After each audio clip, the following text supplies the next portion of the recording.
Hello, writers. I wanted to talk today about the research process and getting you started on thinking about citations and citing. Your researched illustration paper requires that you do outside research, meaning you go beyond your own experience. You do some research into outside sources, and there are requirements for what those sources are. So consult that researched illustration essay assignment for what kind of sources you need to have and how many you need to have.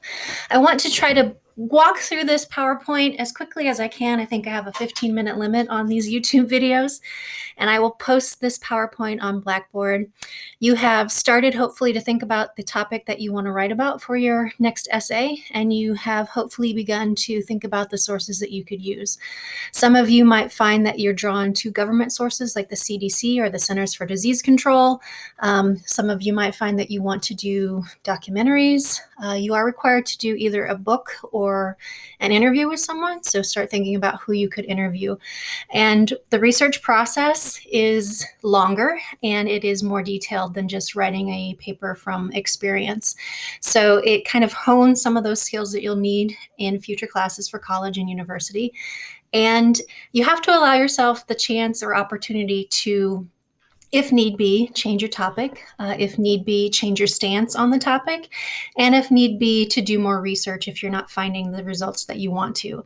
I should also mention that our library, while you can't go there right now, our librarians are still on staff and they are happy to work with you via Zoom or email or even phone call to assist in your research process. So don't be afraid to reach out to them. We also have resources in the Student Success Center with tutors who are there to help you, and they have extensive Zoom hours throughout the week that they're available to answer questions.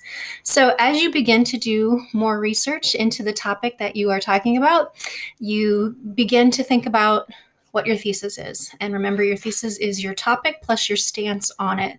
So begin to have an idea, and you can usually have an idea of what that thesis should be just by looking at the topic examples that I've given you in the assignment sheet.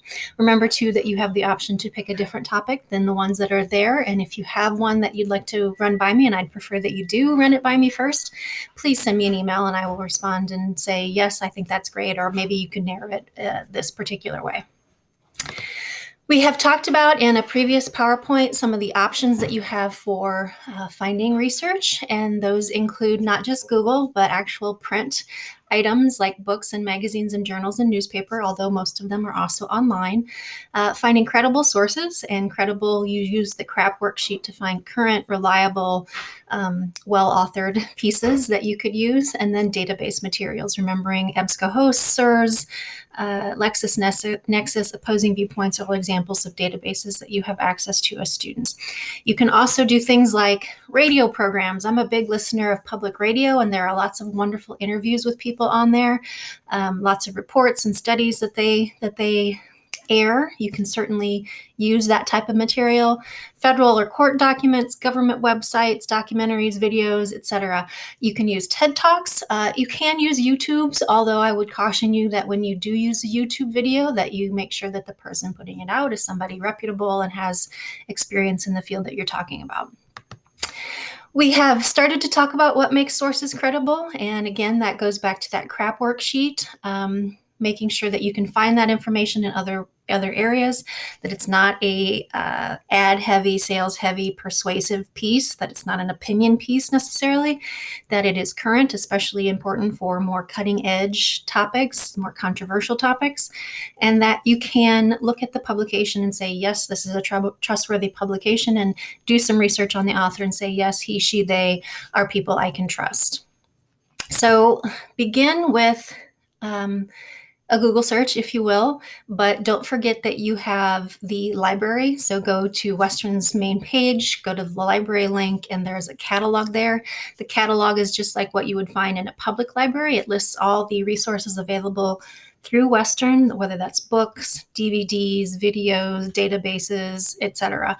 So don't feel like you have to neglect that. That's there for you to use. You can use the public library. If you do use Google primarily, which I know that I do, try maybe a different browser, because different browsers will yield different results. And Think about people that you could interview for your topic, whether that's friends or family, or maybe somebody you've worked with or somebody you'd like to work with or know in the community.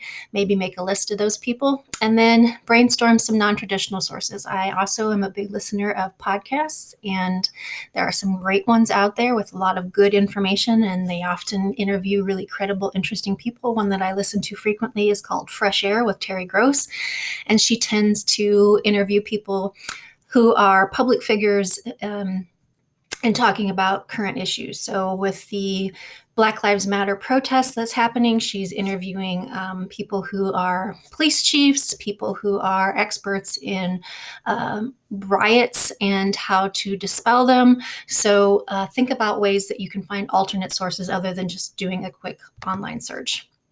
When you do get to your databases, which are housed in the Western Library, and I have a video up on how to access those, remember that you can do search limitations for them too. There on the screen are some of the common databases that you have access to. You can certainly use Google, but don't rely on it only for your sources. I would prefer that you not use Wikipedia or other wikis that are crowdsourced. Editorials, about.com, ask.com, very generic, general, non-specific, scholarly, non-credible websites. There's a lot of information out there online, and there's a lot of not great information out there online. So make sure that you are using sources that you would trust for the information that you are sharing with your audience, because it's your responsibility as the writer to give us good, solid information. You guys have grown up in the internet era. You know what most of these mean, but remember that they're not always a surefire way to ensure the credibility of a source. There are .orgs and .govs that have organizations behind them that are ill-intended. There used to be a martinlutherking.org website that was a white supremacist website. I don't know that it's still in operation, but just because it has that extension doesn't mean that you trust it right away. So do a little digging on those types of things. As you do your online searches, whether that's Google or Bing or through the databases or the library catalog, remember that there are ways that you can limit your sources. If I want to look for somebody specific, I put quotations around their name. If I want to limit or extend my searches, I can use and, not an or. And there are other ways that you can limit those sources. Again, the librarians can be very helpful for sources. One of the most frustrating parts of research is not finding the results that you hoped to find, or having too many or too few. And sometimes it's just a matter of finding different search terms. Sometimes you'll find one article and it has suggested search terms, and you can expand off of that. Again, if you get stuck, librarians are great to resource or reference for that to help you expand those searches. All right, let's talk a little bit about citing. So you have to cite, which means you have to put in-text citations and then give me a listing of the source in your works cited page. Any idea, conclusion, information, words, or data directly derived from someone else that is not general knowledge. So that is information that you've had to research, that you had to look up, facts, figures, numbers, statistics, quotes from other people. Those need to be referenced in your paper in both an in-text citation and a works cited entry. So when you directly quote somebody else's words or ideas, you're doing a direct quotation. Things that you don't have to cite include general knowledge, common cliches or sayings that we use, and then your own opinions or conclusions. So I like to say that you want to think about an 8th grade knowledge level for common knowledge. And if you could interview an 8th grader and they would know that information. Most people know that information. You don't need to cite it. But again, when you're getting into facts, figures, statistics, quotes of other people, you usually need to give credit to the person who originated that idea. There are 2 parts to MLA, and we've already covered what it means to format your paper in Modern Language Association formatting, the double spacing, the annotations, what you put on your front page. But it also includes how you cite those sources that you're using.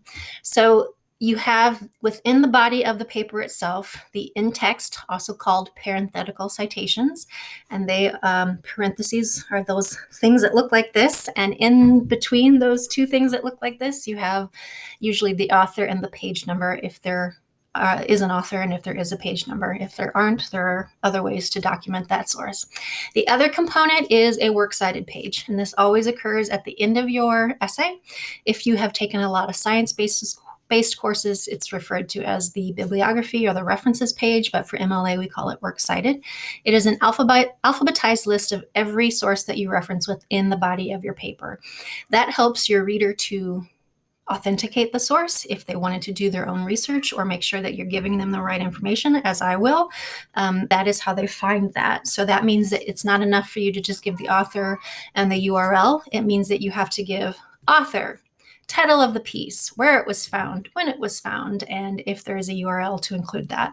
So MLA has specific ways in which you format those, and I will link you to some references that help with that. Here's an example of an in-text citation. So I'm taking the direct words of William Wordsworth, a poet, and I am including them within my paper. So his direct quote is, poetry is the spontaneous overflow of powerful feelings. I want to give direct credit to him. He's the one who said those things. And I want to be able to help my reader locate that information by going to page 263 of whatever book I've referenced. And I would be able to find that full book information in my works cited page. Here are some examples, and I'm not going to go through all of these, but again, I will post this on Blackboard of different types of in-text citations. This one would be for a newspaper with no article or no author. This one would be for a web page, etc. So I would ask that you avoid overly long quotations in your papers because they are somebody else's words and not yours.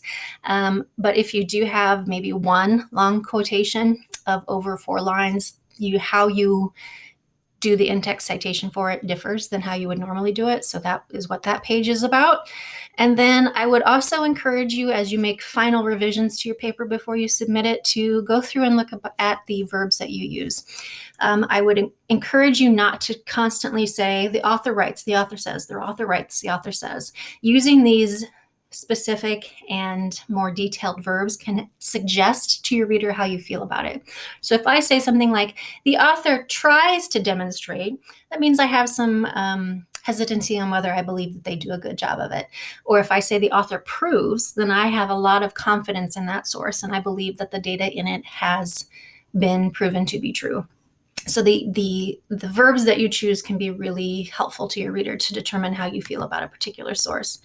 All right, I'm afraid that I'm probably running out of time on this video, so I'm going to cut it off there. If need be, I'll record another one, but I will place this on Blackboard for you to reference. And again, I might need to record another video to supplement this one. So that is the first part of citing that mostly deals with in-text citations.